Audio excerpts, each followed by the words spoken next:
इमरान खान का master stroke, इख्तिदार बचाने के लिए इत्तेहादियों की दौड़ें लग गई। इलेक्शन से फरार के रास्ते तलाश करना शुरू कर दिए। शहबाज शरीफ और आसिफ जरदारी ने चौधरी शुजात को पंजाब असेंबली तहलील से बचाने का टास्क दे दिया, लेकिन ग्रीन सिग्नल ना मिला।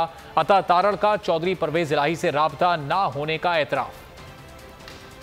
खान का ऐलान, हिल गए ऐवान। पंजाब असेंबली बचाने के लिए पीडीएम परेशान, इत्तेहादियों की दौड़ें लग गईं। शहबाज शरीफ और आसिफ जरदारी के यक के बाद दी गिरे चौधरी शुजात की चौखट के चक्कर। शहबाज शरीफ पहले शुजात से मिले, फिर आसिफ जरदारी से मिलकर मशवरे किए। आसिफ जरदारी बाद में शुजात से मिलने पहुंच गए। जराये कहते हैं कि जरदारी ने शुजात को पंजाब असेंबली बचाने का टास्क दिया। चौधरी शुजात ने हौसला बख्श जवाब न दिया, खानदान से मशवरे का कहकर टाल दिया। शहबाज शरीफ और आसिफ जरदारी ने अहदो पैमा किया कि इलेक्शन नहीं कराएंगे, पंजाब असेंबली हर तरीके से बचाएंगे।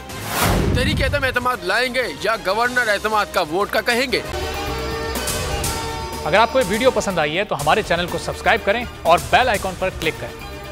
हकीकी आजादी की जंग में बोल भी कप्तान के हम कदम। इलेक्शन कराओ, मुल्क बचाओ की लाइव ट्रांसमिशन दिखाई लम्हा ब लम्हा सूरत हाल। रील और रेटिंग में भी बोल न्यूज रहा नंबर 1। सब्सक्राइब करें और बेल दबाएं ताकि कोई खबर रह न जाए।